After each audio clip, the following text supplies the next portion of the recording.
March 20th, 2023. On one of California's most haunted vessels, the Star of India, YouTuber FaZe Rug began recording what he assumed would be a fun nighttime collab with Sam and Colby. Normally, Rug creates upbeat challenges and adventurous content, but lately, he had stepped into the world of ghost investigations, a place where the paranormal activity tends to push back.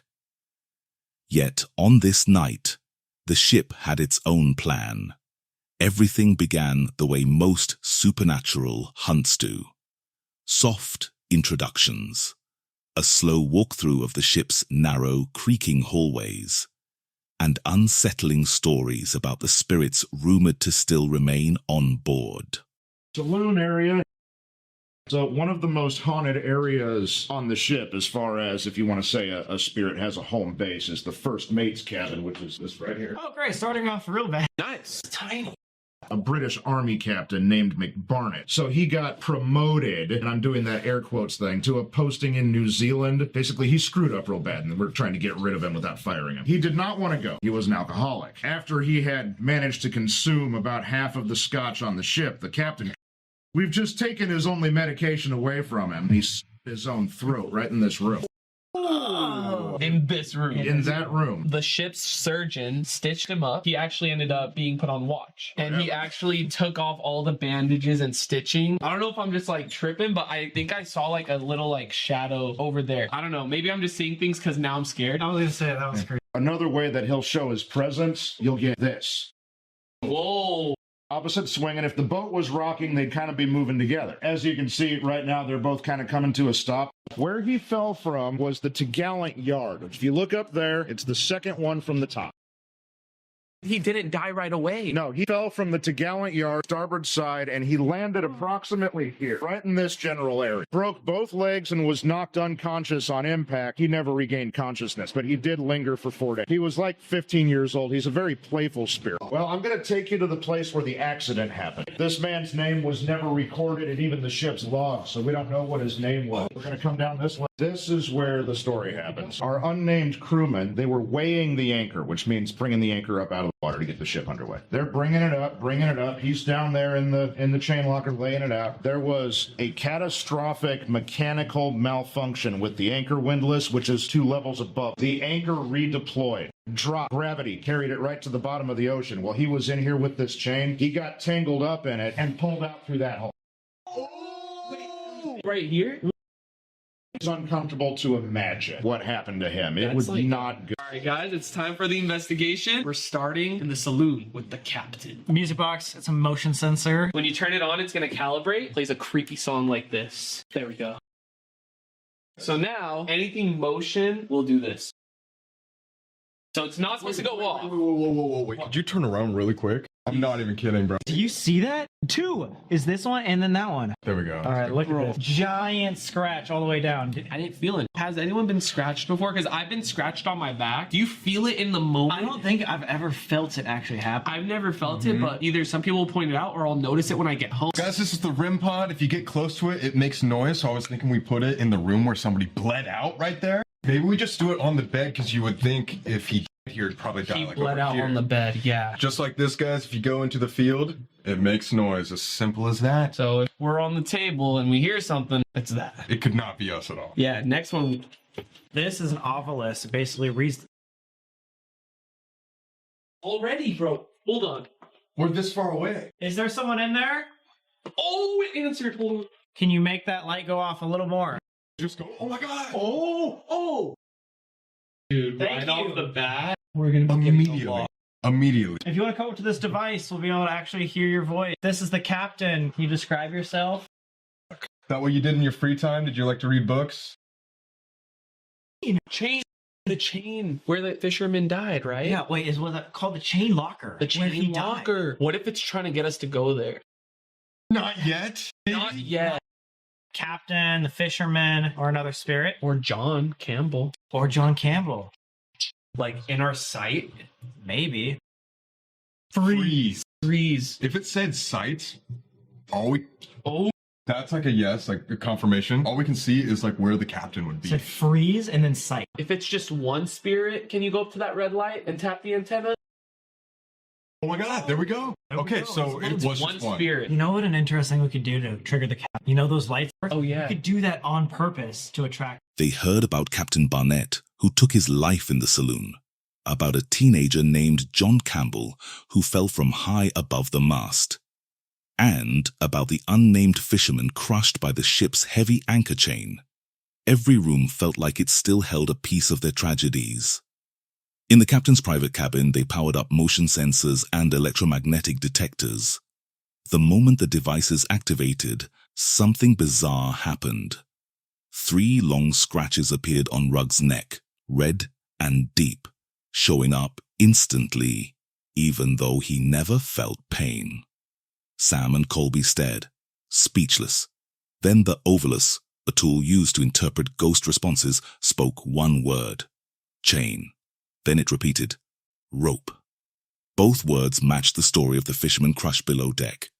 Following the clues, they headed toward the ship's chain locker. So guys, just for context, this right here is this chain locker where the fisherman is. So if he were to come up and talk to us in a different area, he'd pass the REM pod. I'm going to set it right here at the bottom of the stair. It's going to calibrate, like right there. Anytime someone would be coming up, it would cap. Is the fisherman here with us? We were left here, so we were wondering if you followed up. You just walk all the way up or downstairs. We'll know that you're here. Dude! Wait, he might be coming up the stairs right now. If this goes up. Let me just make sure. Okay, that's so weird. Wait. Just putting this together, maybe I'm stupid as hell, but it said chain and rope, right? That is insane. Look. That's what I'm saying. That is so crazy. There's a chain and ropes everywhere. So we are in the kitchen right here, as you can see, and this is the room where the cook would sleep. Someone claimed they saw an invisible head lay on the bed, and I'm here with all this equipment that I'm gonna be in there by myself. I don't know if you guys got a good look of it. I'm gonna set the music box right here in the doorway, so it's gonna calibrate. Oh. It said enter. So I'm going to continue setting this pod in this corner because this is probably where someone could have laid their head. So as you... That's not supposed to be. Johnny? Wait. John Campbell. It said Johnny. I think it's time to be in here alone, but look guys, it's not going off. So that's so freaky. Actually historic here. Oh my gosh, we were standing in John Campbell's spot where he jumped off. Okay. I have a few devices set up. My left. Oh my gosh. Someone's right next to me to the left. So I asked if the scratch mark on my neck was by an evil spirit on this ship or an evil spirit that's attacking. If it's an evil spirit on this ship, please go touch that red light. Record and file. Oh gosh. I'm not here to disturb you. I'm sorry if we are. If you want me to leave this room, give me a sign. If I'm speaking to a dark entity, give me a sign. Oh my gosh, the music box just went off. Did someone just walk in front of the music box? Is someone in the kitchen here with me? Some. Is there multiple people here with me? Oh my gosh, the captain was an alcoholic. I think I'm like done in here, guys. I'm really feeling lightheaded. So freaky, it went off for a second. Fall. Oh my god. John Campbell fell. John, if this is you, give me a sign. The music box at the doorway or a REM pod right here. Surface. Oh my gosh. I think I'm just gonna get out of here, guys. It's gonna go off. Holy. I'm getting the chills right now. The air grew heavier as they entered the cramped space. Using small flashlights for yes or no responses, they asked if the 2 spirits they had learned about earlier caused the scratches. The response was silence, signaling no. That led to a new realization. Something else might be on board, something unaccounted for. Later, Rugg stepped into the kitchen area alone, a room where a crew member once claimed to see a severed head resting on his pillow. Almost immediately, the Ovilus spoke again. Johnny, then fall.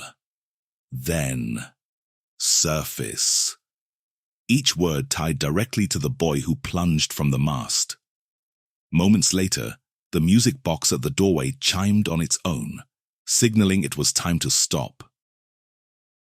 We are back to where we started, where we had an insane amount of activity to start off the investigation. And we actually brought out the cat balls. If you guys don't know, these are just regular cat balls from Petco. You can see they're not going off from this much movement around.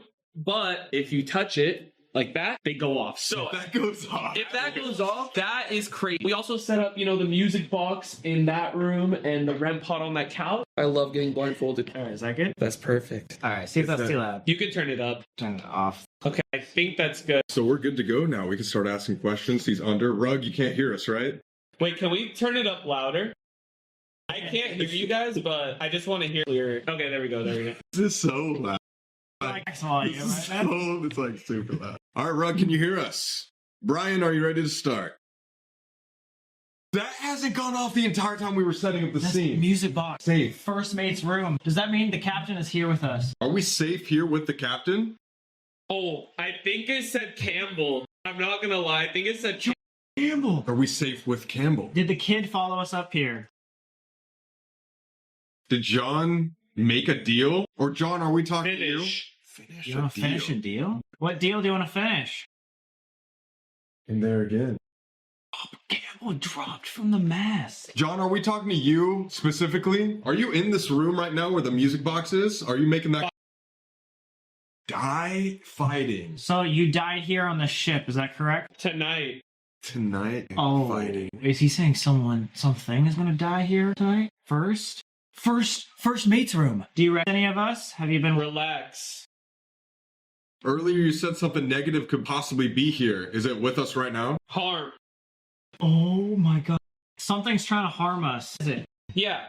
Oh, it is so loud, guys. He cannot hear us. Is this same thing? Turn around. Oh my god. The thing that was negative was in here. That's a turn around right there. Is this the same thing that's Brian earlier? I genuinely have chills. There's something negative right behind He's us. like playing a prank or something. He's like laughing at it. Are you still trying to harm? Come in. Come in now. Wait, do you want us to go into the first Screw you. Bro, this is actually like a harm. It said dead like before, right? Yeah, multiple Killed, died. died. Why are you here? Why don't you cross over? Are you trapped here? Be stopped. I heard that so clear. Stop. So he wants something to be stopped. The negative. Dude, he keeps saying come. Where do you want us to go? Do you want us to go over to the first mate's room? Wait, what happened? I felt something behind me. Wait. What? What'd you feel? What'd you feel? I don't know, like I just felt like here in the back of my shoulder, just like Oh, he just said. I just felt like my spine just did like chills, bro. Like someone touched me. I hope some. Oh my god. Is that the same thing that just touched him? Touched Brian or... Two of them. There's two here. There's a team? There's a team of harmful spirits? Matt. That's my name. Oh my god! Oh my god. Someone's trying to harm Matt and run Get out. here. Get out, bro. Okay, wait. Yeah, yo. I'm getting out. We got that. Wait, Are you serious? Someone's touching him right now. Bro, I swear something. You said something negative in this room, and then it was gonna hurt them. Wait, what's happening? I'm out of here. For their final attempt, they returned to the saloon to perform the Estes method. Rugg put on noise-cancelling headphones and a blindfold, repeating whatever words he heard from the spirit box. The responses came sharp and chilling. Harm. Die. Then, turn around. The others spun just as the music box in the captain's room triggered again. A second later, Sam said something touched his shoulder. The spirit box followed with one final word. Touch. Some viewers argued everything was coincidence. Interference, misheard phrases, or tricks of the equipment. Others pointed to the timing, the scratches, the names, the responses happening at the exact moment the devices lit up. Whatever caused it, the experience aboard the Star of India left even skeptics visibly shaken. Before leaving, they thanked the spirits and asked them to remain. Yet as they walked away, a sensor blinked again after the room was empty. Maybe it meant nothing. Or maybe the haunting wasn't finished. On September 3rd, 2025, The YouTuber, sort of interesting, experienced a stealth camping moment that would stick with him forever. He chose a tiny clearing beside a quiet river somewhere in the UK. At first, everything felt calm and promising, and he seemed excited about the night ahead. He unloaded his backpack, quickly spotting what he believed was the perfect location to build his shelter. Okay, so I am definitely concealed, although that might only count if I'm about 2 feet from the ground at most. So I'm just going to have a quick scout around this area for somewhere that's a little clearer to put maybe my basic ground sheet poncho down. But this is already quite amusing and humorous an activity to try and do. Wish me luck. Okay, so with the sound of crows in the background and endless chainsawing across the valley, I'll just show you what I've got. So, it's slightly haunting already. So, because I've travelled so lightly and simply, I've been able to fetch my very small camping stool. But ironically, I've got such poor cover from the wider world here that even this tiny little stool might actually be too high for me to sit on. Obviously water, oh yeah, we've got toiletries, odds and ends and snacks in the top of my bag. Elk Kit Elan bivvy bag. Simple basic sleeping bag. And what I was hoping to do was to use my pegs to peg down my poncho tarp as a ground sheet. As you can see right now, I think I might just have to fold this over and use it as a little bit of a footprint to put my bivvy bag on amongst the ferns here if I'm going to have any sort of cover at all. Pillow is my Ecotech Hibernate inflatable mat. I've got my basic selfie stick tripod hybrid. I haven't got my fancy microphone for recording or anything, which is typical because we've got so much noise around us. And I need to be really quiet, so I can't do my shouting to a distant camera angle. But shortly after setting his gear down, he began sensing that something about the area felt off. The peaceful vibe faded, as though the woods were hiding a secret, almost like the start of a haunting or a supernatural warning. It seems that there are a lot of people around compared to what I was hoping for. So I'm going to really keep a low profile for a few minutes, then I'm going to get out of here and set my stuff up after a little while. What am I doing right now? What am I actually doing and planning? This is a comfortable night's sleep, apparently. So here's the plan. I'm going to leave my sleeping bag here, just so there's more space and less weight in my backpack as I walk around. I'm going to lay this out, but as a really thin rectangle, as a base for my bivvy to go on, and then I'm going to clear off and come back just as it starts to get a little bit darker. There were far too many people wandering nearby, and the thought of being discovered ruined any sense of comfort. So he formed a plan. Set up the stealth camp, walk away for a few hours, and return only after darkness settled in. When night finally arrived, he crawled into his bivvy bag, chatting to the camera about how much he appreciated the cozy setup he had created. But that warm feeling didn't last for long. I might be going absolutely mad here. I swear there's been like a firefly. I'm gonna shut up.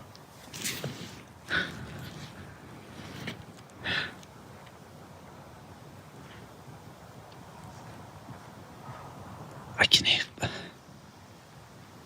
I think I can hear footsteps. I can't... I am keeping an extreme low profile right now. I think that the laser was coming from the far side of the trees, but I'm not 100%. I don't think it was actually aimed at me. I think it was just shining a laser for the sake of it. But it's certainly woken me up a little bit. But to be honest, it's been quiet for about 10 minutes now, so I'm not too worried.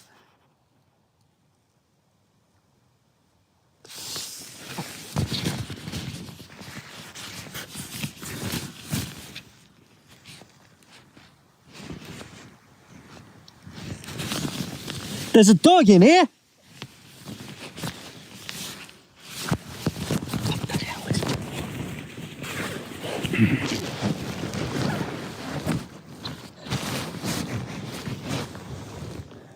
He was suddenly snapped awake by the sound of footsteps outside, followed by a sharp beam of laser light cutting straight through the dark and pointing in his direction. Neither he nor the viewers could understand what was happening. As the uneasy silence stretched on, he started piecing together what might be going on, as if this was turning into a real paranormal encounter. Here's that footage slowed down because I got such a poor quality view of the situation as I basically went from asleep to the most awake I've ever been in my life in the space of 1 second. When they were running away, I think it was a phone light rather than a proper flashlight of any kind. And I don't know if those lasers are one single tool or some sort of surveillance kit or something, I don't know. But I'm sure after I shouted, "There's a dog in here," which was the only thing I could think of in the heat of the moment, I'm sure you can hear a little exclamation from them, just a little "Ruh!" as they were legging it. I'm going to play the audio from the immediate aftermath now. A couple of things to note: that there may be some muted moments because I never ever swear in videos, and that was a moment that really pushed me to the edge. And also, I thought it was amusing to note, for me at least, that whereas when I've seen torches in the distance and felt safer, I've been able to do recording and do a bit more talking to make it more dramatic for YouTube, whereas in this case, because I felt that it was immediate danger, I've practically entirely stopped breathing at moments, never mind talking away to the camera.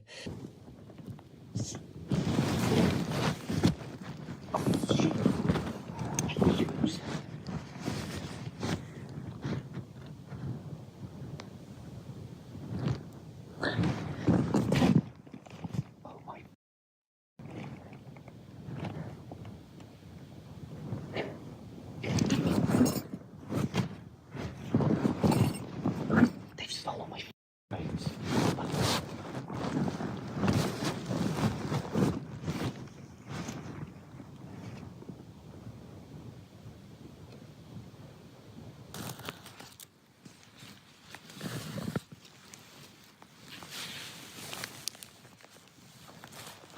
Once I'd found my boots, I felt a little safer, but I immediately started to break down the campsite. One of the benefits of such a simple setup is that it took me literally less than 2 minutes to have everything shoved in my backpack and for me to be getting out of there. Thankfully, his instincts kicked in, and he packed everything quickly before the situation escalated. Still, the question lingers. Who walks through the woods late at night shining lasers at hidden campers? Was it a stranger or something more unsettling, something supernatural or demonic in nature? Ramble Soul is usually associated with calm, minimalist adventures, slow outdoor mornings, soft campfire crackles, and peaceful lakes that mirror the sky. Their videos feel like an escape from the noise of daily life, a reset button hidden in the quiet of nature. But on this night, that familiar peace was missing.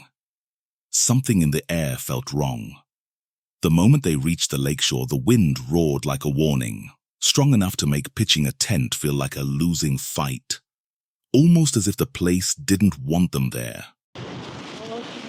Allah.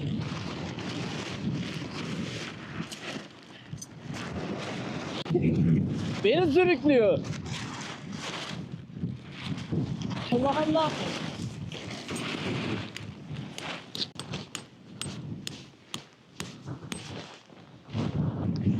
Hoppa.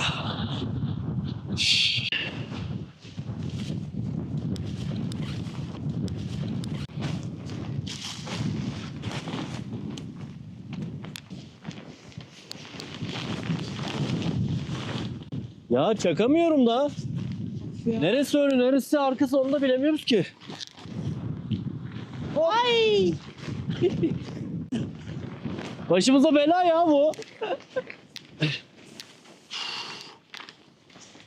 Şimdi şurası PVC. Mecbur çakacağım şimdi 1-2 tane. Tamam.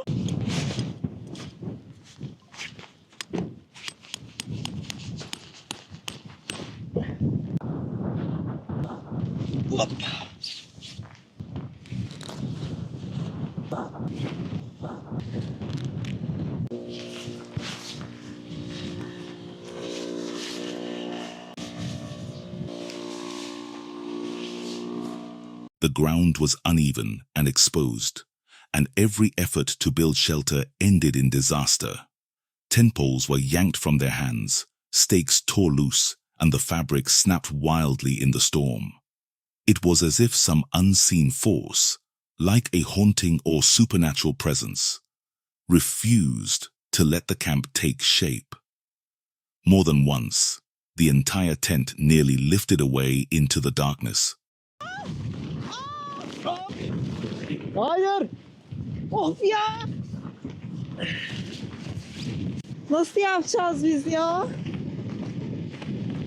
Hop hop hop. Paraşüt gibi oldu bu. Ha.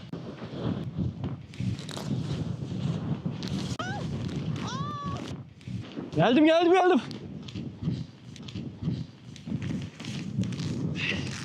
Tamam, gel.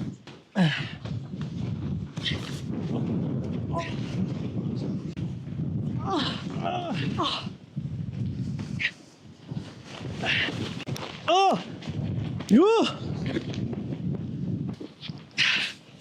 Evet. Evet oluyor. Ay. Böyle.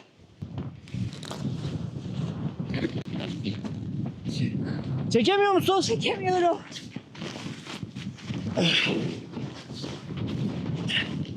Evet. Bas. Bas kuzu. Altına bas. Allah Allah. Ah. Bu ne lan? Threatening to be hurled straight into the lake. Even after hours of struggling, their tiny success collapsed fast. A harsh burst of rain hit out of nowhere, soaking everything in seconds. Matt's sleeping bag and the tent floor were instantly drenched. The more they fought the storm, the more it destroyed their progress, like paranormal activity working against them. Earlier drone shots had captured the lake glowing like gold, the water silent and perfect. But when night arrived, that beauty vanished. Gear was scattered over flooded ground, food ruined, and whatever shelter remained drooped under the relentless wind. Water leaked through every seam, pooling beneath their sleeping setup.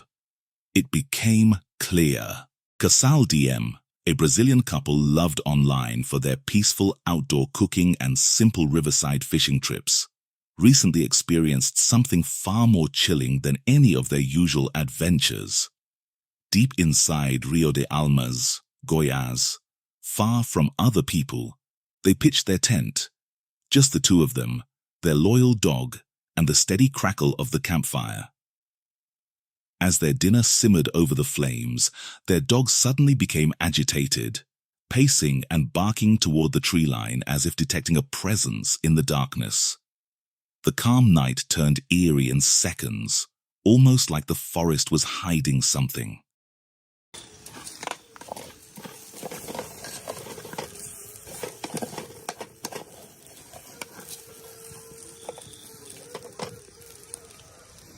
Ô, cachorro acuou? Fala latinho. Tá, quer o quê? Tá pra lá, gente, ó. Ó.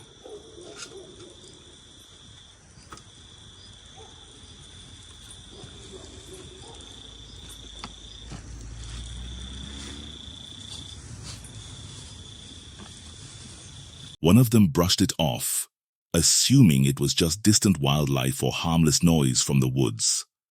But later, when they swept a flashlight across the thick shadows, the beam revealed something unexpected.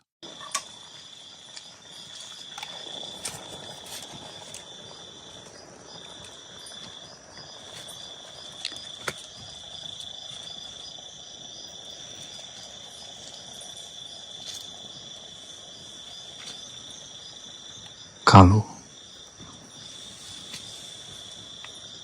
Ó, capim. A massive black snake was silently moving along the edge of their campsite, circling them as though studying its next move. Fortunately, the creature eventually slipped back into the dark and disappeared. The couple and their watchful dog were left unharmed, but the encounter felt like a terrifying reminder of how quickly a peaceful night can turn into a dangerous wilderness confrontation.